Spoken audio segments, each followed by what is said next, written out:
नमस्कार मंडळी, welcome back to Lokmat Bhakti channel. आज मला खूप आनंद होतोय कारण की मी माझ्या चॅनलवरून तुम्हाला भेटायला नाही आलेले, तर एका वेगळ्या खास ज्यांनी मला खूप छान काम करायची संधी दिली अशा या लोकमत भक्ती चॅनलवरून मी आज तुमच्या भेटीला आलेले आहे आणि सगळ्यात महत्वाच्या विषयावरती बोलायला आले, तो म्हणजे जो आपण चित्रपटांमध्ये ऐकतो, साहित्यामध्ये, पुस्तकांमध्ये, सोशल मीडिया, जाहिरातींमध्ये आणि ज्याच्यासाठी असं आपल्याला वाटतं की आपलं शिक्षण चालू आहे, ते म्हणजे पैसा. आणि त्याचबरोबर अगदी तुरळक लोक बोलत असतात, काहींचा त्याच्यावरती विश्वास असतो, काहींचा नसतो, ते म्हणजे पुण्य. आता गंमत अशी आहे ना, आपल्याला असं वाटतं की पैसा जर कमवला तर पुण्य नाही कमवतायत आणि जे पुण्य पुण्य पुण्य म्हणतात त्यांचं काही आयुष्यात करिअर होत नसतं. मग नक्की पैसा आणि पुण्य याच्यामध्ये 36चा आकडा आहे की 63चा आकडा आहे? म्हणजे हे दोन्ही कमवता येतं, कसं कमवायचं, दोन्ही आवश्यक असतं का, की आपले छान प्रामाणिकपणे पैसे कमवावे? आज सगळेच गैरसमज तुमचे दूर होणार आहेत, कारण की लोकमत भक्तीनं आजचा हा एपिसोड खास डेडिकेट केलाय पैसा आणि पुण्य हा 36 की 63 या विषयासाठी. आणि त्यासाठी मला आज इतके छान पाहुणे लाभलेले आहेत की ज्यांना मी माझ्या मनातले सगळे प्रश्न विचारणार आहे, ते म्हणजे प्रल्हाद वामनराव पै. आता त्यांची ओळख करून देण्यासाठी मला लोकमतनं एक भला मोठा लांब त्यांचा बायोडेटा पाठवलेला आहे, त्यांचा अनुभव पाठवलेला आहे. पण तो मी म्हणजे मी थोडक्यात वाचून दाखवण्याचा प्रयत्न करते.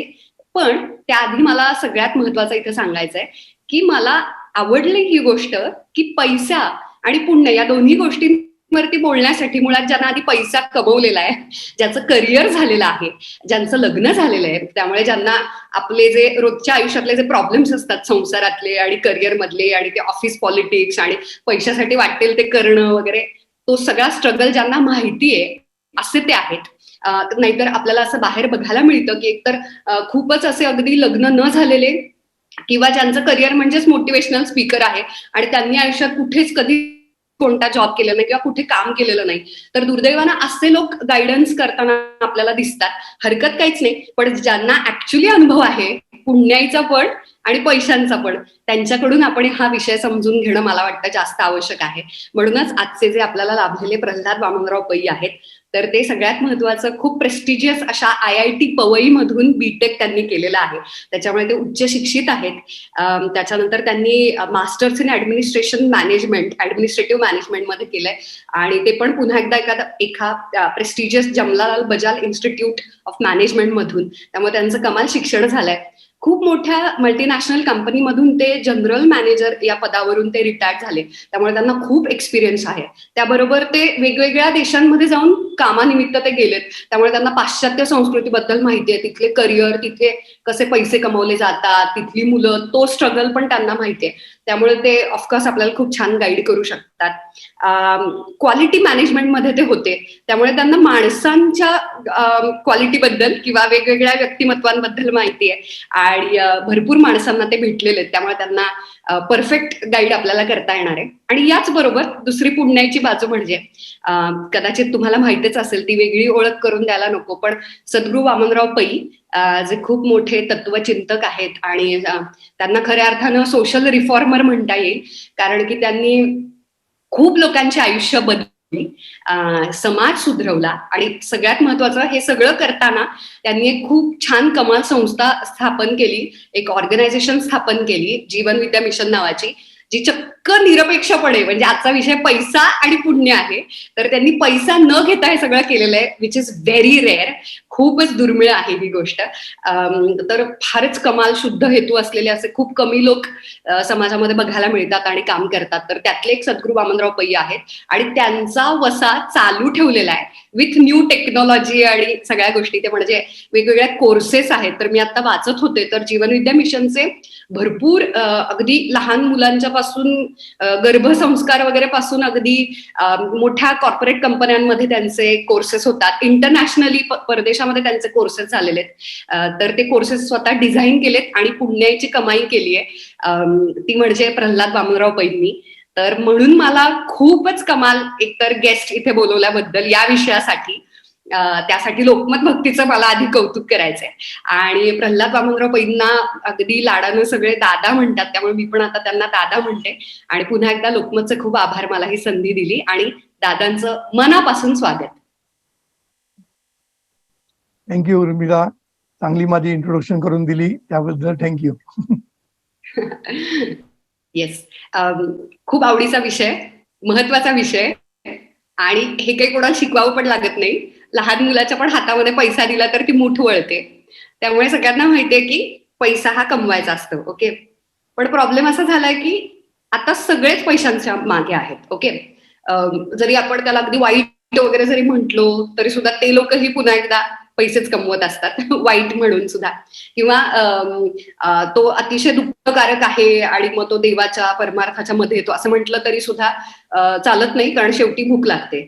तर मग अशा याच्यामध्ये की पैसा म्हटलं की तो कसा कमवायचा याच्याबद्दल गैरसमज दिसतो, आणि त्याच्या पाठीमागे किती लागायचं, कारण त्याला अंतच नाहीये हे पण नाही समजत. तर अशा वेळी तो वाईट मार्गाला सुद्धा जाऊन पैसे कमवण्याची तयारी असते, आणि ते सगळीकडे आपल्याला समाजात दिसून येतं. तर मग अशा वेळेला जो माझा पहिलाच प्रश्न आहे, जो आपला विषयाचं मस्त आपलं एक नाव आहे, टायटलच ते आहे, ते म्हणजे मग या दोन्ही मधलं एकच चूज करायचं असतं का? याच्यामध्ये 36 आकडा आहे का, पैसा आणि पुण्य? हा प्रश्न खूप मोठा आहे, सुंदर आहे आणि सर्वांना पडलेला आहे हा प्रश्न. पण पैसा या विषयावर जेव्हा बोलतील तेव्हा ते पैशाची नक्कीच बाजू घेतली, जे तुम्ही नक्की आहे, कारण माझं नावच पै असल्यामुळे मी पैशाला नाही म्हणणार नाही कधी. वा. पण सद्गुरू श्री वामनराव पै यांनी जी जीवनविद्या निर्माण केली आहे ना, याचा मूळ हेतूच हा की प्रपंच आणि परमार्थ याचा दोघांचा सुरेख समन्वय साधणं हा त्यांचा हेतू होता. आणि सद्गुरूंनी स्वतःच्या जीवनाने ते प्रूव्ह करून दाखवलं की प्रपंच करताना सुद्धा परमार्थाच्या अत्युच्च शिखरापर्यंत जाता येतं, हे त्यांनी स्वतःच्या जीवनामधनं प्रूव्ह करून दाखवलं. त्यामुळे सद्गुरूंना सगळीकडे सुवर्ण मध्य हा सद्गुरूंचा नेहमी म्हणजे नेहमी त्याची ती बाजू ते नेहमी सुवर्ण मध्ये पकडायची प्रत्येक गोष्टीमध्ये. त्यामुळे सद्गुरू म्हणतात की पैसा हा पाहिजे जीवनासाठी. आम्ही जेव्हा जीवन विद्या म्हणतो किंवा जीवन जगण्यासाठी जे काही लागतं त्याच्यामध्ये पैसा हा सगळ्यात महत्वाचा आहे. पैशाशिवाय तुम्हाला कुठेही कोणीही एंट्री देणार नाही. कोणी तुम्हाला, तुम्ही पुण्यवान असला तरी बसमध्ये गेल्यानंतर कंडक्टर म्हणणं पहिले पैसे काढण्यात खाली उतर, पुण्य तुझ्याजवळ ठेव. त्यामुळे पैसा आणि पुण्य ह्या दोन्ही गोष्टी चांगल्या रीतीने आपण कमवल्या पाहिजे. पैसा कमवायला पाहिजे हे कोणाला सांगायला नको. मला वाटतं की लहान मुलगा, तुम्ही म्हटलं लहान मुल सुद्धा पैशाच्या मागेच असतं. त्यामुळे पैसा हे लागतंच, कारण तुम्हाला जीवन जगण्यासाठी ज्या बेसिक नेसेसिटीज आपण ज्याला म्हणतो, म्हणजे आहार, निद्रा, सॉरी, या सगळ्या बेसिक, आपण जे घर पाहिजे, आपल्याला शेल्टर पाहिजे म्हणतो, नंतर अन्न पाहिजे, नंतर वस्त्र पाहिजे. पण त्याच्याबरोबर सद्गुरूंनी अजून सांगितलंय की शिक्षण पाहिजे, आरोग्य पाहिजे, हे सगळं पाहिजेच. प्लस हल्लीच्या काळामध्ये नेट पाहिजे, वायफाय पाहिजे. सर्व गोष्टीशिवाय तुम्ही हल्लीच्या काळात जगूच शकत नाही. म्हणजे आज जर कोविड-19 आपल्याला दाखवलं की सर्वात कृतज्ञता व्यक्त कोणाची करायची असेल तर ती इंटरनेटची केली पाहिजे. कारण इंटरनेट थांबलं नाही, बाकी सगळं थांबलं पण इंटरनेट नाही थांबलं. त्यामुळे आपल्याला या सगळ्या गोष्टी जर पाहिजे असतील तर पैशाशिवाय या गोष्टी मिळत नसतात, पुण्याने या गोष्टी मिळत नसतात. पण पैशाने सर्वच गोष्टी मिळत नाही. कारण पैशाने, सद्गुरूंनी आहे ना, लोकांना जे वाटतं की पैशाने सुख मिळेल, इथे जरा लोक फसलेले आहेत. किंवा लोकांचा गैरसमज जो होतो ना तो इथे होतो की पैशाने सुख मिळेल, हा त्यांचा गैरसमज आहे. सद्गुरूंनी सुख आणि सुखसोयी याच्यामध्ये फरक केलेला आहे. सुखसोयी म्हणजे कम्फर्ट्स ऑफ लाईफ ज्याला इंग्लिशमध्ये म्हणतात, त्याला मराठीमध्ये आपण सुखसोयी म्हणतो. म्हणजे पैशाने सुखसोयी होतात, म्हणजे शरीराच्या सोयी सगळ्या होतात. तुम्हाला जे जे पाहिजे ते तुम्हाला आणता येतं, गाडी घेता येतं, घर घेता येतं, सगळं काही तुम्हाला जे जे पाहिजे ते पैशाने मिळतं. पण पैशाने सुख मिळणं हे शक्य नसतं, लक्षात ठेवायचं. आणि सुखामध्ये सुद्धा सद्गुरूंनी दोन भाग केलेले. एक म्हणजे मानसिक शांती, ज्याला पीस ऑफ माइंड म्हणतो आपण, आणि आत्मिक सुख ज्याला आत्मसुख म्हणतात, जे परमार्थामध्ये लोक शोधतात आत्मसुख. तो विषय बाजूला ठेवू आपण. पण इव्हन मानसिक शांती किंवा पीस ऑफ माइंड जरी आपल्याला पाहिजे असेल, ज्याला आपण म्हणतो मनस्वास्थ्य मिळालं पाहिजे, ते पण पुण्य पैशानी मिळत नाही, हे लक्षात ठेवायचं. म्हणून पैशानी फक्त सुख सोयी मिळतात. सुख, समाधान, शांती या गोष्टी पैशानी मिळत नाही. आणि यासाठी जे लागतं ते पुण्य. समजलं ना? म्हणून आयुष्यामध्ये जर तुम्हाला सुख सोयी पण पाहिजेत आणि सुख पण पाहिजे, मनशांती पण पाहिजे असेल, तर या सर्व गोष्टीसाठी पैशाबरोबर पुण्य इक्वली पाहिजे. मी तर म्हणेन जास्तच पाहिजे. कारण पैसा मिळवण्यासाठी सुद्धा पुण्य लागतं. ही एक मस्त महत्वाची गोष्ट मी सांगतो, की वा. पैसा पण सगळ्यांना मिळत नाही. कितीतरी लोक पैसे कमवण्यासाठी खूप काही कष्ट करतात. पण सर्वांच्या हातामध्ये पैसा येत नाही, सर्वांच्या हातामध्ये यश येत नाही, सगळ्यांच्या हातामध्ये प्रॉस्पेरिटी येत नाही. कष्ट करणारे लोक भरपूर असतात, पण सर्वच काही असे यशाच्या शिखरावर जात नाहीत. म्हणून ह्या गोष्टीसाठी तुम्हाला पुण्य हे लागतंच. म्हणून जीवन जगण्यासाठी पैसा आणि पुण्य या दोन्ही गोष्टीचा जर समन्वय नसेल, त्या दोन्हीचा 63चा आकडा नसेल, 63चा आकडा म्हणजे दोन्ही एकमेकांकडे बघायला पाहिजे. बरोबर. 63 म्हणजे काय? दोन्ही आकडे एकमेकांकडे पाहतात. म्हणजे दोन्ही एकमेकांच्या संगनमताने, एकमेकाच्या सहकार्याने आपलं जीवन सुखी करतात. म्हणून पाप आणि पैसा आणि पुण्य याचा 63चा आकडा असला पाहिजे. वा, खूपच छान तुम्ही उत्तर दिलं. खरं तर पहिल्याच उत्तरामध्ये सगळं मिळालं. पण मला आता पुढचा प्रश्न विचारायचा आहे पहिल्या तुमच्या उत्तराला धरूनच, की आपण आता खूप वेळा तो शब्द ऐकला, तो म्हणजे पुण्य. तर बऱ्याचदा असं होतं की पैसा मात्र कमवताना असं होतं की कोणत्याही वाटेल त्या मार्गाने पैसा कमवला जातो आणि मग सगळी कुकर्म आपण ज्याला म्हणतो, दुष्कर्म, तर ती केली जातात. मग ऑफकोर्स असंच होणार ना की पाप कमवलं जाणार. तर मग नक्की पुण्य आणि पाप याच्यात बराच गैरसमज बाहेर जाणवतो आणि कळत नाही की कशाला पाप म्हणायचं. हा प्रश्न तू भयंकर खूप महत्वाचा विचारला. कारण लोक पहिली गोष्ट म्हणजे पुण्य मानतच नाही कोण. हल्लीच्या जगामध्ये पुण्य ही गोष्ट लोकांना महत्वाची वाटतच नाही. त्यांना वाटते सगळे तुमचे ज्यांना पैसा कमवता येत नाही त्यांच्या डोक्यामध्ये ह्या सगळ्या गोष्टी येत असतात. आणि ज्यांच्याकडे पैसा नाही येत ना, तेच असल्या गोष्टी बोलतात की पैसा महत्वाचा नाही, पुण्य महत्वाचं. पण आम्ही असं म्हणतच नाहीये. पैसा महत्वाचा आहेच आणि पुण्य पण महत्वाचं. आता पुण्य आणि पाप हे दोन शब्द आहेत ना, खूप गुळगुळीत होऊन गेलेले आहेत आणि लोकांचे गैरसमज खूप आहे त्याच्यामध्ये. म्हणजे कशालाही पुण्य म्हणतात आणि कशालाही पाप म्हणतात. म्हणजे साधी गोष्ट सांगतो ना, की एकादशीला चुकून कांदा खाल्ला तर पाप झालं आणि उपवास केला तर पुण्य झालं, असं समजणारे लोक आहेत. तीर्थयात्रेला दरवर्षी नाही गेलं तर पाप आणि तीर्थयात्रेला गेलं तर पुण्य. असे पुण्य आणि पापाबद्दल खूप लोकांचे गैरसमज आहे. सकाळी उठून देवाला पूजा केल्याशिवाय बाहेर नाही पडलं तर पाप, पूजा केली तर पुण्य. म्हणजे या सगळ्या गोष्टी आहेत ना, या लोकांचे गैरसमज आहे. म्हणून सद्गुरूंनी एक सांगितलं की पुण्य आणि पाप याची डेफिनेशन सद्गुरूंनी केली. सद्गुरू म्हणतात सत्कर्मातून जे निर्माण होतं ते पुण्य आणि दुष्कर्मातून जे निर्माण होतं ते पाप. आता तुम्हाला प्रश्न पडणार की सत्कर्म कशाला म्हणायचं पुन्हा. तर मगाशी मी जे सांगितलं की उपास केला तर सत्कर्म केलं, तर असं नाहीये. सत्कर्म याचा अर्थ काय की तुम्ही स्वतः सुखी होऊन इतरांना सुखी करण्याचा जेव्हा प्रयत्न करता तेव्हा तुम्ही खऱ्या अर्थाने सत्कर्म करता. आता इथे पुन्हा सद्गुरूंचं महत्व आहे. इथे सद्गुरूंनी तुम्हाला स्वतः सुखी होणं सुद्धा तेवढंच महत्वाचं सांगितलंय. कारण काही लोक असतात की दुसऱ्यांना मदत करणं, दुसऱ्यांसाठी झिजणं आणि त्यांनी पुण्य मिळतं. पण सद्गुरूंनी हे पुण्य मिळवताना स्वतःचं हित सुद्धा विचारात घ्यायला सांगितलेलं आहे. म्हणजे स्वतःचा त्याग करून, स्वतःच्या सुखाचा त्याग करून दुसऱ्यांना सुख देण्याचा प्रयत्न करू नका म्हणतात. म्हणून सद्गुरू खूप बॅलन्स्ड विचाराचे आहेत. प्रॅक्टिकल म्हणतात ना, तसं सद्गुरूंचं अध्यात्म आहे. म्हणून सद्गुरू म्हणतात स्वतःचं हित पाहून दुसऱ्यांचं हित करण्याचा प्रयत्न करायचा. म्हणून दुसऱ्यांना सुखी करण्याचा प्रयत्न जरूर करा, पण स्वतः सुखी होऊन.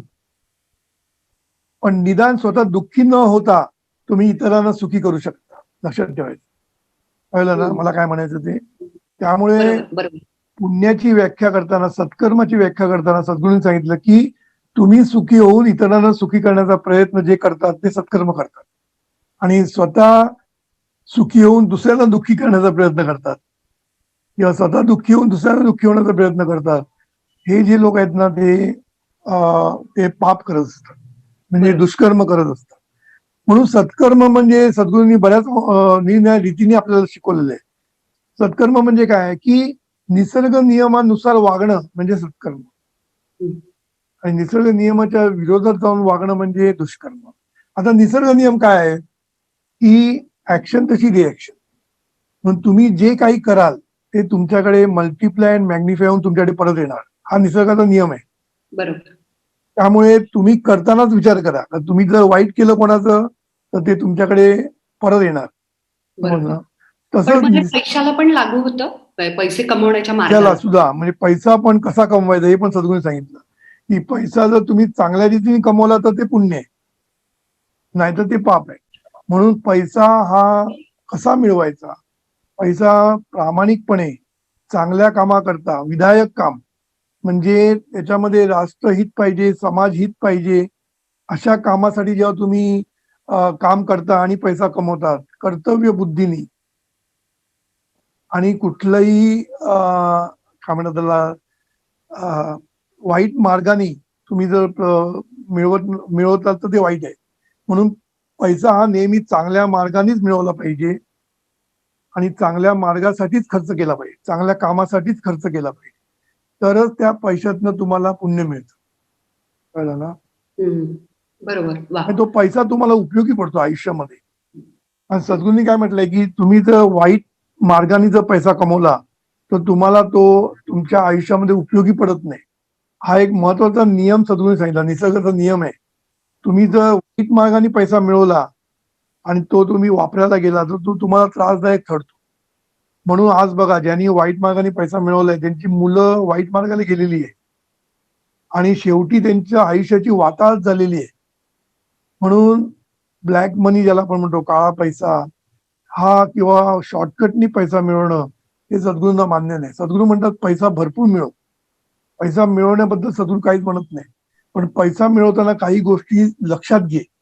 त्याच्यातली पहिली गोष्टी म्हणजे ती प्रामाणिकपणे कर, कर्तव्य बुद्धीने कर, विधायक कामानी कर. म्हणजे काम करणारे खूप लोक आहेत, पण ती समाज घातक कामं करतात, समाजघातक विघातक कामं करतात.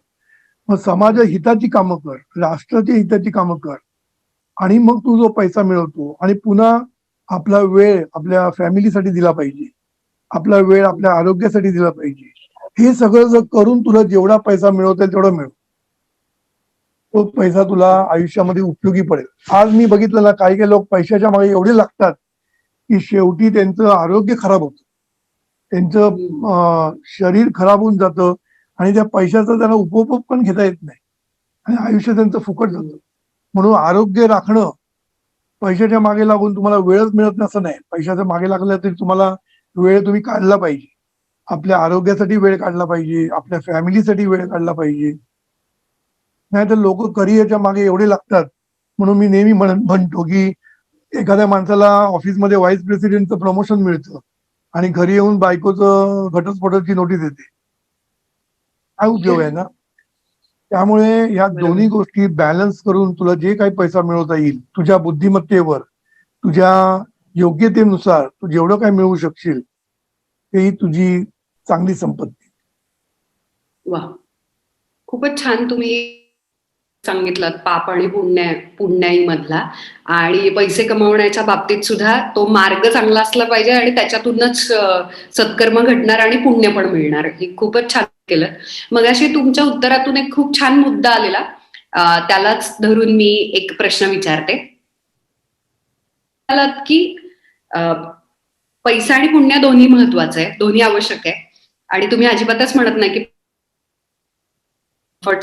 जे मिळतात. पण मग आणि एक तुम्ही सांगितलात की पैसा सुद्धा पुण्याईनं मिळतो. तर काही लोक असं म्हणतात की असाल तर, किंवा तुमचं नशीब असेल तर, काय बाबा तुझ्या नशिबातच आहे, तू लाथ मारेल तिथून पाणी काढ, असं. तर मग नशीब आणि याच्यात काही फरक आहे का, हा पहिला प्रश्न.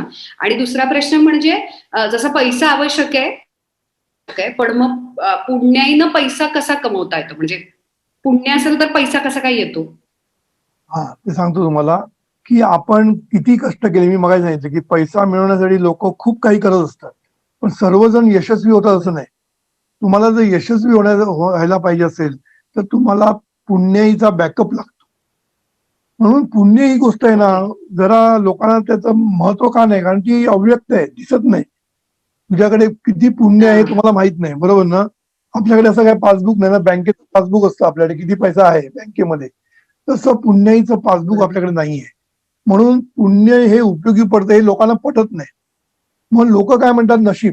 म्हणजे एखाद्या माणसाला काही गोष्ट मिळाली, तो यशस्वी झाला किंवा त्याला चांगलं प्रमोशन मिळालं, तर ते त्याचं नशीब म्हणतात. पण तसं नसतं. दोन माणसं इक्वली प्रयत्न करत असतात. मग त्यातलं एखाद्या माणसाला मिळतं, कारण तेव्हा त्याची पुण्याही त्याला उपयोगी पडते. म्हणून तुम्हाला जर यशस्वी व्हायचं असेल करिअरमध्ये म्हणा, कुठेही यशस्वी व्हायचं असेल, तर तुम्हाला पुण्याची गरज लागते आणि त्यालाच लोक नशीब म्हणतात. पण सद्गुरूंचं म्हणणं असं आहे की नशीब हे आकाशातून खाली पडत नाही किंवा जमिनीतनं वरती येत नाही. हे आपल्या कर्मातूनच येतं. समजलं ना? नशीब नशीब म्हणजे काय? आपल्या वाट्याला जी परिस्थिती येते त्याला आपण नशीब म्हणतो. की बरोबर. मला यश नाही मिळालं हे माझं नशीब म्हणतो. पण हे यश का नाही मिळालं?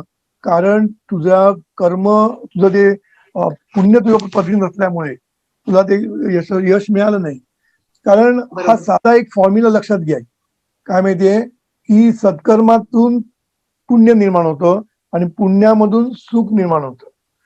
दुष्कर्मातनं पाप निर्माण होतं आणि पापातून दुःख निर्माण होतं. आणि सुख आणि दुःख म्हणजे काय? सुख म्हणजे तुम्हाला यश, कीर्ती, सगळ्या गोष्टी ज्या तुम्हाला मिळतात, पैसा, ह्या सगळ्या गोष्टी तुम्हाला यशस्वी करतात आणि त्याच्यामुळे तुम्हाला पुण्याईचा पण वाटा तेवढाच असतो. म्हणून ज्याला लोक नशीब म्हणतात त्याला आम्ही पुण्य फळाला आलं असं म्हणतो. मग तुम्ही म्हणा याच्या दोघांमध्ये फरक काय आहे? फरक आहे. तुम्ही जेव्हा नशिबावर सोडता तेव्हा तुम्ही दैववादी होता आणि जेव्हा तुम्ही पुण्य म्हणता, पुण्य उपयोगी पडलं म्हणता, तेव्हा तुम्ही प्रयत्नवादी होता. सत्कर्माचं ची तुम्हाला ओढ लागते. नाहीतर काय, काय करणार, आमच्या नशिबात नव्हतं म्हणून आम्हाला नाही मिळालं म्हणून तुम्ही गप्प बसणार. पण ज्याचं बरोबर. पुण्यावर आणि ह्याच्यावर ज्यांचं लक्ष आहे, तो काय म्हणेल की मला पुण्याची गरज आहे आता, मला पुण्य कमवलं पाहिजे, म्हणून तो आणखीन आणखीन सत्कर्म करण्याच्या मागे लागेल. आणि आपल्याकडे किती पुण्य आहे हे माहीत नसल्यामुळे पुण्य कमावण्याच्या मागे सतत लागेल तो आणि तो सतत सत्कर्म करत राहील. हे लक्षात ठेवायचं. म्हणून या सर्व गोष्टी खूप महत्वाच्या आहेत. म्हणून मी सांगितलं की पुण्य मिळवण्यासाठी तुम्हाला जो मगाशी मी तो विषय सांगितला की कर्तव्य बुद्धीनी प्रामाणिकपणे जेव्हा तुम्ही समाजासाठी काम करता, तुमचं काम कुठलंही जेव्हा समाजाच्या हिताचं काम असतं तेव्हा ते पण तुम्हाला पुण्यच देतं आणि ते पण तुमचं सत्कर्मच आहे. म्हणून वाईट रीतीने काम, वाईट गोष्टींचं तुम्ही काम जेव्हा करता, वाईट काम करता कुठलीही गोष्ट, तर त्याच्यातनं तुमचं पाप निर्माण होत असतं आणि ते तुमच्या दुःखाला कारणीभूत होतं. म्हणून सुख दुःख ही जे आपल्या वाट्याला येतात ना, हे नशिबामुळे येत नाहीत, हे तुमच्या पुण्य किंवा पापामुळे येत असतात. आणि पुण्य आणि पापाचा संबंध तुमच्या कर्माशी आहे. म्हणून तूच आहेस तुझ्या जीवनाचा शिल्पकार, हे जे सद्गुरू म्हणतात की तुम्ही नशीब म्हणतात पण ते नशीब नसतं. असं कोण वरती बसलेला नाही लिहायला तुम्हाला की चला उर्मिलेला आपण आज देऊन टाकू यश आणि ह्याला नको देऊ, असं कोण म्हणणारं नाहीये. कोणी असं फेवरेटिझम करत नाही वरती. जो वरती बसलेला, वरती म्हणतात ना लोक, तो खरं वरती नाही, आतमध्येच आहे. तो कोणासाठी फेवरेटिझम करत नाही, कोणासाठी पार्शियलिटी करत नाही. तो तुमचं जे कर्म आहे ना, त्या कर्माचं फळ तुम्हाला देत असतो आणि ते आपोआप होत असतं. त्यासाठी कोणी बसलेलं नाही, आपोआप आहे. कर्मातच कर्माचं फळ आहे असं म्हटलंय सद्गुरूंनी. म्हणजे काय, कर्म केलं की कर्माचं फळ रेडी असणार. आता ते मिळेल कधी सांगता येत नाही. आज मिळेल नाही तर उद्या मिळेल. म्हणून काही काही लोक काही अप टू सम लिमिट ते एन्जॉय करतात लाईफ, वाईट वागून सुद्धा. कारण त्यांच्याकडे पुण्याही बॅकअपला असते त्यांच्या पाठीमागे. कारण पुण्याही नुसती आपली नसते, पाठी पण असते. म्हणजे आपल्या आई वडिलांची पुण्याही आपल्या पाठीमागे असते. समजलं ना? आपल्या गेल्या जन्मीची पुण्याई बरोबर. आपल्या बरोबर असते. म्हणून पाठी पुण्याई, गाठी पुण्याई, म्हणजे आपण ह्या जन्मात जे कमवलंय ती पण पुण्याई आपल्या गाठी असते आणि पाठी पण असते.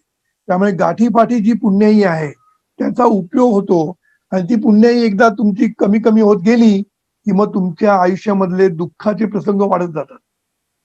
हे तुम्ही मला वाटतं बऱ्याच वेळा बघितलं असेल की काही काही लोक यशाच्या शिखरावर जातात आणि मग जे आपटतात कारण ते उर्मट होतात, ते दुष्कर्म करायला लागतात, त्यांचा अहंकार वाढत जातो आणि ते एकदमच लयाला जातात. म्हणून जे लोक जमिनीवर असतात, ज्याला आपण जमिनीवर राहणं म्हणतो, तीच माणसं पुढे मोठी होतात लक्षात ठेवायचं. कळलं ना? म्हणून पुण्य आणि नशीब ह्याच्यातला आम्ही जो फरक दाखवलाय तो खूप महत्वाचा फरक आहे. कारण तुमचं वागणंच बदलणार आहे. तुम्ही जर नशिबावर सोडलं ना तर तुम्ही मग फक्त देवदेव करत बसाल. कळलं ना? आणि तुम्ही जर पुण्याईचं महत्व तुम्हाला जर समजलं तर मग तुम्ही सत्कर्माच्या मागे लागाल. पुण्याई कशी वाढवता येईल आपली त्याच्या मागे तुम्ही लागाल. हा खूप मोठा फरक आहे आणि ह्याच्यातनंच क्रांती होणार आहे. हे जेव्हा लोकांना कळेल ना पुण्य म्हणजे काय, पाप म्हणजे काय, सत्कर्म म्हणजे काय, हे जेव्हा लोकांना कळेल जीवनविद्येच्या माध्यमातून, तेव्हा खऱ्या अर्थाने क्रांती होणार. आणि लोक मग चांगल्या कर्म करण्याच्या मागे लागतात. आज काय कसाही करून पैसा मी मिळवीन आणि एकदा पैसा मिळाल्यानंतर माझं कोण काय करू शकतं, मी म्हणजे जगातला मोठा माणूस असं वाटतं. तर ते सगळं कमी होईल आणि खरी जी विश्व शांती ज्याला म्हणतात ना ती होईल. कारण प्रत्येक जण सत्कर्माच्या मागे लागेल, पुण्याईच्या मागे लागेल आणि पैसा कमवेलच, पण पैसा चांगल्या रीतीने कमवेल. देशहित सर्वात महत्वाचं समजेल. आज काय झालंय, पैसा कमवताना राष्ट्राचा विचार कोण करतच नाही. आज प्रत्येक फील्ड मध्ये बघा कोणाला राष्ट्राचं पडलेलं नाही, स्वतःच पडलेलं आहे फक्त. त्यामुळे हा खूप मोठा फरक आहे. या समजण्यामध्ये, या ज्ञानामुळे खूप फरक पडतो आयुष्यामध्ये. वा, खूपच छान उत्तर दिलं तुम्ही. आता पुन्हा एकदा मी जाते की मगाशी तुम्ही एक आणखी महत्वाचा मुद्दा सांगितलात की अगदी नकोय असं पण नाही करतायत, कारण सगळ्या ज्या वस्तू आहेत तर त्या सगळ्या, जसे आता आपण इंटरनेटवरती आज इतका छान कार्यक्रम घडवून आणलाय तर त्याचे सुद्धा आपल्याला पैसेच भरावे लागतात शेवटी. किंवा घरातला एसी, तर त्यानं पण मला थंड हवेनं पण सुख मिळणार आहे. तर मग हे खरं आहे का की काही सुख पैशांनी मिळतातच, म्हणजे ते तुम्ही डिनाय नाही करू शकत, नाकारू शकत नाही? सोयी म्हटलंय, सुख सोयी मिळतात. पण मग तर सोयी आणि शांती कशा? सुखामध्ये फरक आहे. बघा तुमच्याकडे एसी आहे पण तुम्हाला झोप लागणार नाही जर तुमच्या डोक्याला ताप असेल. वा, तुमचं मन जर स्वस्थ नसेल, तुमच्याकडे नवरा बायकोचं भांडण झालं असेल, तर गादी खूप सुंदर असेल, 10-50 हजाराची गादी असेल, एसी मोठा असेल, सगळं लावलं तरी तुम्हाला झोप येणार नाही. कळलं ना? म्हणजे नुसता एसी तुम्हाला सुखवू शकत नाही, तुम्हाला समाधान देऊ शकत नाही, मनाची शांती देऊ शकत नाही. मग एसी बरोबर तुम्हाला पुण्याही पाहिजे. पुण्याही असेल तर तुमची रिलेशन चांगली होतात, फॅमिली चांगली राहते, मुलं चांगली होतात, जावई चांगला मिळतो, सून चांगली मिळते, सगळं पुण्याने मिळत असतं. पुण्य खर्ची पडत असतं, हे लक्षात ठेवायचं. आपलं सगळ्या गोष्टी मिळवण्यासाठी पुण्य खर्च, जसा पैसा खर्च करायला लागतो, तुम्हाला कुठली गोष्ट खर्च करायचं तर पैसा खर्च करायला लागतो. पैशाशिवाय तुम्हाला एसी मिळत नाही, एसीची थंडी तुम्हाला पैशाशिवाय मिळत नाही. पण मनाची शांती जर तुम्हाला पाहिजे असेल तर पुण्य खर्च करायला लागतं. म्हणून पुण्य खर्च पडतं हे पण लक्षात ठेवायला पाहिजे. कारण तुम्ही जसं सुख मिळवत जाता, सुखसोयी मिळवता किंवा यश समृद्धी सगळं मिळतं ना, तेव्हा तेव्हा आपण आपलं पुण्य खर्च करत असतो. त्यामुळे पुण्य भरून काढणं हे खूप महत्वाचं आहे. जसा पैसा आपण बँकेत सतत इन्कम करत असतो, नाहीतर नुसतं एक्सपेंडिचर केलं तर इन्कम नाही तर मग बँकरप्ट माणूस. कळलं की नाही? तसंच पुण्याईच्या बाबतीत सुद्धा आपण बँकरप्ट होऊ शकतो. म्हणून पुण्य सतत कमवत राहणं हे खूप महत्वाचं आहे. वा, खूपच छान सांगितलं तुम्ही. रादर माझा हाच प्रश्न होता मनशांतीविषयी आणि तो तुम्ही एकदमच मस्त क्लिअर केला. मला त्याला धरूनच असा एक आता प्रश्न विचारायचा होता. आपल्याला सगळ्यांनाच कळलं असेल की दोन्ही खूप आवश्यक आहे आणि दोन्हीचा समन्वय असणं किंवा बॅलेन्स असणं खूप गरजेचं आहे आणि त्याचा 63चा असणं गरजेचं आहे. पण मग आता आपलं रोजचं आयुष्य जगताना जर आपल्याकडून काही चुकलं तर पुण्य खर्ची होतं का? आणि जसं तुम्ही आता म्हटलात की तुम्ही बँकरप्ट होऊ शकता, पुण्य संपू शकतं, तर मग असं हे पुण्य जर संपायला लागलं तर त्याला काही छोट्या साधना किंवा काही काय म्हणूयात आपण युक्त्या आहेत का? किंवा रोजच्या आयुष्यात असे काही गोष्टी मी करू शकते का की ज्याच्यामुळे मला ते पुण्य बॅलन्स जसा वाढवायचा असतो तसं पुण्य पण वाढवता येईल? पहिली गोष्ट म्हणजे पुण्य कशात आणि पाप कशात आहे आपण जर नीट समजून घेतलं तर आपल्याला कळतं की आपण काय केलं पाहिजे. फॉर एक्झाम्पल विचार विचार उच्चार आणि आचाराने आपण सत्कर्म आणि दुष्कर्म करत असतो. मग आपल्याला विचाराच्या अँगलने आपण काय करतो दुष्कर्म, तर लोकांचा मत्सर करतो, लोकांचा द्वेष करतो, लोकांची निंदा नाराजगी करतो. हे जे सगळं आपण करतो ना त्याच्यातनं आपण दुष्कर्म करत असतो, कारण दुसऱ्यांना आपण दुःख देत असतो त्याच्यातनं. कळलं ना? तेच आपण जर शुभचिंतन केलं लोकांचं की उर्मिलाचं खूप चांगलं होऊ दे, उर्मिला यशस्वी होऊ दे, उर्मिलाची कीर्ती मोठी होऊ दे, उर्मिलाचं चॅनल मिलियन लोकांनी बघू दे, असं मी जर तुझ्याबद्दल जर चांगला विचार केला तर मी ते सत्कर्म करतोय. आणि हेच जर मी म्हटलं मोठी आली आहे, तिचं चॅनल बंद झालं तर खूप छान होईल, असा जर मी विचार केला, मी तुझा द्वेष केला, मत्सर केला, तर हे खरं आपल्या दृष्टीने दुष्कर्म असतं. म्हणून दुसऱ्यांचं शुभचिंतन करणं, याच्यामध्ये काय पैसा खर्च होत नाही ना. प्रत्येक माणसाचं आपण शुभचिंतन करणं, याच्यातनं आपल्याला खूप पुण्याची हे मिळते, पुण्याही आपल्याकडे गोळा होते. म्हणून सद्गुरूंनी आपल्याला एक विश्व प्रार्थना दिलेली आहे. हे ईश्वरा सर्वांना चांगली बुद्धी दे, आरोग्य दे, सर्वांना सुखात आनंदात ऐश्वर्यात ठेव, सर्वांचं भलं कर, कल्याण कर, रक्षण कर, आणि तुझे गोड नाम मुखात अखंड राहू दे. ही जी प्रार्थना आहे ना, हे सगळे चांगले विचार आहेत आणि सर्वांबद्दलचे चांगले विचार आहेत. ही प्रार्थना तुम्ही जेवढी म्हणाल आत्मनं, मनापासून कृतज्ञतेने जेव्हा तुम्ही म्हणाल सगळ्यांबद्दल, तेव्हा तुम्ही खऱ्या अर्थाने पुण्याही गोळा करता, लक्षात ठेवायचं. तसंच आम्ही नेहमी सांगतो की कोणी भेटलं, आता तुम्हाला मगाशी दिसल्यानंतर मी लगेच मनातल्या मनात म्हटलं देवाईचं भलं कर, देवाईचं कल्याण कर, देवाईची भरभराट कर. हे मी का म्हटलं, मी चांगलं शुभचिंतन केलं तुझ्या बाबतीत. तर हे आपण आहे ना, लोकांची निंदा नालस्ती करण्यापेक्षा, लोकांबद्दल मत्सर द्वेष हे करून काही फायदा नाही. हे करून तुम्हाला दुष्कर्म करून तुम्हाला दुःख भोगायला लागणार आहे. कळलं की नाही? त्याच्याऐवजी आपले विचार, आपल्या इच्छा जर आपण चांगल्या केल्या, साधं शुभचिंतन करण्यासाठी मी 2 गोष्टी सांगितल्या. एक म्हणजे भलं कर म्हणायचं दुसऱ्यांचं. जो जो समोर येईल तुझ्या, आता तुझ्या तुझ्या तुझ्या स्वभावातील जे जे लोक येतील, प्रत्येकाकडे बघून मनातल्या मनात म्हणायचं देवा याचं भलं, मनातल्या मनात देवा याचं भलं कर, देवाचं कल्याण कर, देवाचा संसार सुखाचा कर, देवाची भरभराट कर, असं मनापासून मनातल्या मनात म्हणायचं. यांनी काय होतं, तुम्ही कर्म पुण्य कर्म करत असता, सत्कर्म करत असता. नंतर तुम्ही बोलताना लोकांना तुसडेपणाने बोलता, लोकांना टोमणे मारता, लोकांना वाटेल तसं बोलतात, हे सगळं बंद केलं पाहिजे. आज सासू सुनामध्ये प्रॉब्लेम काय, सासू सुनाला टोमणे मारते, सून सासूला टोमणे मारते, ह्याच्यातनं काही निपटत नाही चांगलं. त्याच्यापेक्षा सगळ्यांनी जर चांगलं बोललं, कौतुक केलं एकमेकांचं, तर त्याच्यातनं तुम्ही पुण्य गोळा करत असता. आणि आचार लेवलला, म्हणजे आचार म्हणजे काय केलं पाहिजे आपण, त्याच्यासाठी खूप काही करता येणं सगळे. आपल्याला जर पुण्य कमवायचं असेल ना, खूप काही करता येणं सगळे. म्हणजे अवयवदानापासून, अवयवदान करू शकतो आपण, अन्नदान करू शकतो, श्रमदान करू शकतो, कितीतरी गोष्टी करू शकतो. आणि त्याच्यात सर्वात श्रेष्ठ म्हणजे ज्ञानदान. सद्गुरू म्हणतात ज्ञानदान सुद्धा तेवढं श्रेष्ठ आहे. म्हणजे आता आपण जे लोकांना ज्ञान देतोय, ह्याच्यातनं सुद्धा आपण पुण्यच कमवतोय. कारण लोकांना आपण ह्याच्यातनं सुखी करण्याचा प्रयत्न करतोय. हे ज्ञान देऊ, ज्ञानातून माणूस सुखी होतो, ज्ञानाशिवाय अज्ञानाने माणूस दुःखीच होतो. म्हणून त्याला ज्ञान देऊन त्याला सुखी करण्याचा प्रयत्न करणं म्हणजेच सत्कर्म ना. म्हणजे आपण हे प्रयत्न करत असतो आपल्या दृष्टीने. आता लोकमत भक्ती चॅनल, ह्याला पुण्य मिळते, या भक्ती चॅनलला पण पुण्य मिळतं, त्यांच्यामध्ये जे काम करणाऱ्या लोकांना सुद्धा पुण्य मिळते, कारण ते लोकांपर्यंत हे ज्ञान घेऊन जात आहेत. आणि हजारो लाखो लोकांना सुखी करण्याची ताकद त्या जीवनविद्येमध्ये आहे. त्यामुळे तुम्ही जेवढं लोकांपर्यंत हे घेऊन जाल, तेवढं तुम्ही लोकांना सुखी करणार, तेवढी तुम्हाला पुण्यही मिळते.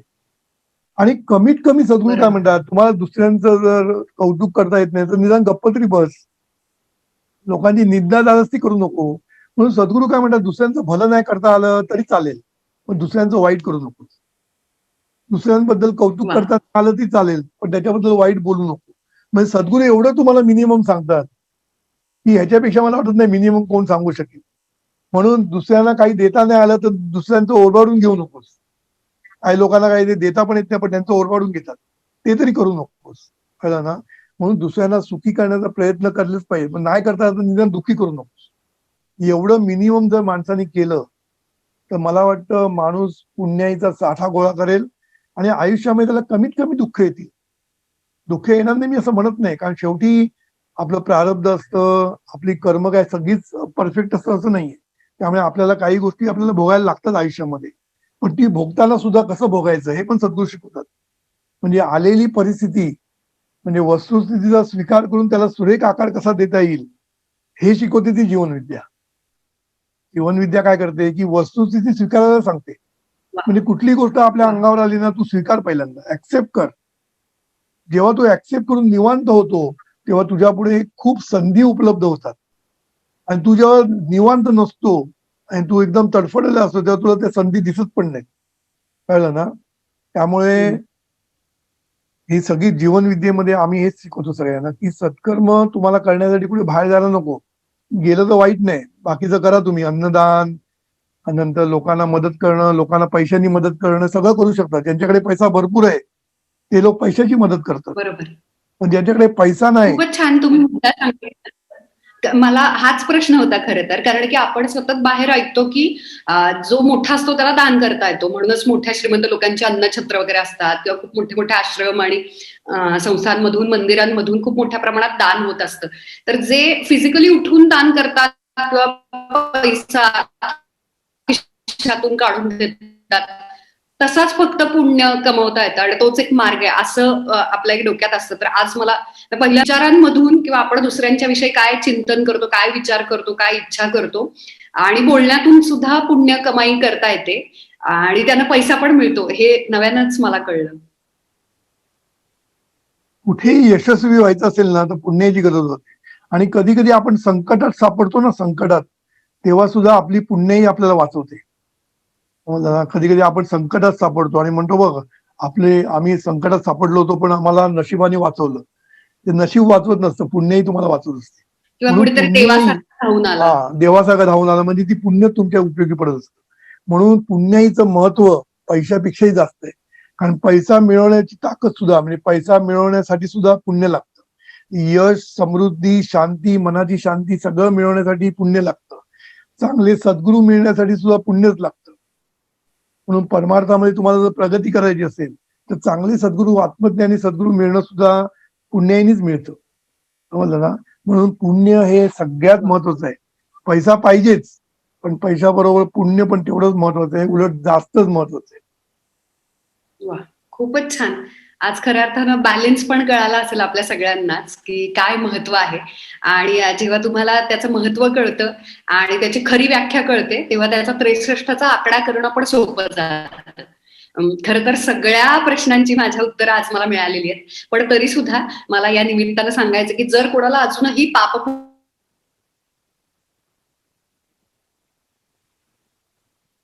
झालेलं आहे, त्यामुळे तुमच्या शंका दूर झाल्या असतील, पण सत्कर्म असेल किंवा पुण्याईचे मार्ग असतील किंवा आणखी डीप मध्ये म्हणजे कशानं पाप होतं, संपतं वगैरे, तर तो आपला आणि आय एम शुअर की लोकमत भक्तीकडून पुन्हा एकदा विस्तृतपणे वेगळ्या विषयाला धरून त्या सगळ्या कमेंट्स मधून प्रश्न करून एक व्हिडिओ तयार होईल. त्यावर सद्गुरूंची खूप पुस्तकं आहेत, सद्गुरूंचे ग्रंथ खूप आहेत आणि ते आपले अमेझॉन किंडल आणि बुक गंगावर तुम्हाला अवेलेबल आहे. आणि आमचे कोर्सेस पण आहेत. जीवनविद्या.org साईटवर जाऊन तुम्ही कोर्सेस बघू शकता कुठले. Okay, so official website Jeevanvidya Mission, जीवनविद्या.org. वा, खूपच छान. जर कोणाला आता तर क्लिअर झालं, एक्स्ट्रा इन्फॉर्मेशन हवी असेल किंवा कोर्स करायचा असेल सक्सेससाठी, म्हणजे पैसा कमवण्यासाठी पण असेल, तुमची लहान मुलं वगैरे असतील तर, कारण मी ती वेबसाईट बघितली आणि खूपच सगळ्या वयोगटातल्या लोकांसाठी छान कोर्सेस आहेत, तर तुम्ही तिथे नाव नोंदणी करू शकता. आणि मला असं वाटतंय की आत्ताचे माझे जे छान मूलभूत प्रश्न आहेत ते आता क्लिअर झालेले आहेत. आपण विषयाला धरून खूप छान बोललेलो आहोत. तर आपण आता समारोपाकडे येतोय खरं तर, कारण की सत्कर्मातून पुण्य कसं गोळा करायचं पण तुम्ही सांगितलेलंच आहे. पण तरी जाता जाता हावरटपणे मला एक छोटासा प्रश्न विचारायचा की हे जग असं, आम्ही असे यंगस्टर्स असे खूप पटापट सगळं खूप इन्स्टंट आणि क्विक आणि इंस्टाग्राम फ्रेंडली असं सगळं डोप वरती वगैरे आता खूप छान प्रवचन किंवा लेक्चर्स आता आम्ही ऐकतोय, तर ते अगदी थोडक्यात उत्तर द्याल तुम्ही की जसा पैसा आवश्यक आहे आणि साठी पण पुण्य लागतं. तर व्हॉट इज द क्विकेस्ट वे, लवकरात लवकर पुण्य कमाईचा सोपा आणि चांगला मार्ग कोणता? सांगितलं ना, मनाने आपण लोकांचं शुभचिंतन करणं हा सगळ्यात सोपा मार्ग आहे. याला पैसा लागत नाही, काही लागत नाही. म्हणून शुभ बोलणं, शुभचिंतन, शुभ इच्छा, शुभ बोलणं आणि शुभ करणं हे जर तुम्ही केलं पावलोपावली, म्हणजे तुम्ही तेवढं सावध राहिलं पाहिजे. प्रत्येक ठिकाणी तुम्ही कुठलीही गोष्ट करताना सावध राहिलं पाहिजे की मी जे करतोय त्याने आपण दुसऱ्यांना दुःख देतोय की सुख देतोय. या बाबतीत आपण जर सावध राहिलो तर मला वाटत ना काही वेगळं काय करायला लागतं. आणि मगाशी मी सांगितली की प्रार्थना जर तुम्ही हजार हजार वेळा रोज प्रार्थना म्हटली मनातल्या मनात, ही जी मी मगाशी प्रार्थना म्हटली ती, तर तुम्हाला भरपूर पुण्याचा साठा होईल. तुम्ही बाहेर फिरताना कोणी दिसलं तुम्हाला की मनापासून त्याचं भलं कल्याण कर म्हटलं, आणि सतत आपले विचार, आपले उच्चार आणि आचार याच्या जागी आपण सावध राहायचं की बाबा मी बोलताना कोणाला त्रास देतोय, दुखवतोय का मी. कारण कधी कधी बघा आपण नकळत नाही मुद्दामच करतो आपण. कोणाला मुलीला मूल होत नसेल, एखाद्या बाईला मूल होत नसेल तर आपण परत परत तिला विचारतो की अजून नाही, अजून नाही. आता एवढी काळजी करण्याची गरज नसते ना, तिला दुःख होत असतं आणि मग सासू पण तिला हैराण करत असते. त्यामुळे आपण कशाला दुःख द्यायचं असतं.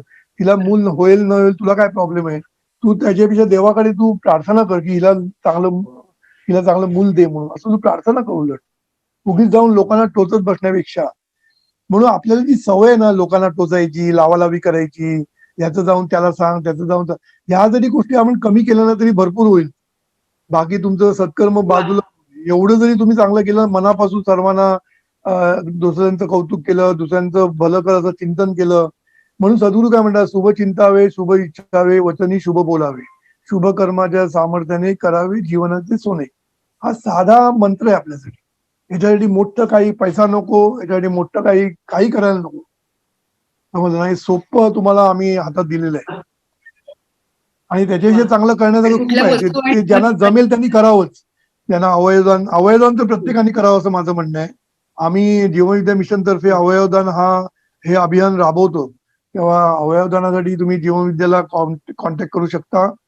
तुमचे फॉर्म आम्ही भरून घेऊ आणि बाकीच्या गोष्टी तुम्हाला सांगितलं, ज्यांना अन्न देता येईल लोकांना द्या, सगळं काही करा. जे काही करता येईल तुमच्याकडे पैसे चांगल्या रीतीने वापरा.